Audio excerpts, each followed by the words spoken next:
Hello বন্ধু, finally আমরা আলমগঞ্জ থেকে এখন এই যে বাড়িতে যাইতেছি। আমি আর আমার একটা বন্ধু এই যে ছবি তুলছিলাম।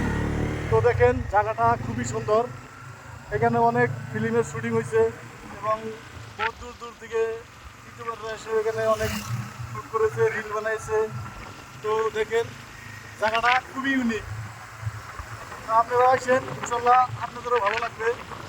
তো দেখেন এখানে একটা এখানে কি পাহাড় ছিল। এদিকে একবার আমরা অ্যাক্সিডেন্ট হয়েছিলাম, এই দুজনেই এই মক্কেলে বাইক ড্রাইভ করছে, নিয়ে ডাইরেক্ট একদম গরুর মধ্যে লাগাই দিচ্ছে, বুঝছেন। একদম মজার ভিউ দেখেন, মজা। এই যে চারের পাশে দেখেন এখানে যে ধান লাগাইছে, এই দেখেন মজার ভিউ, মজা মজা, একদম মজা। দেখেন চারিদিকে দেখলে দেখতে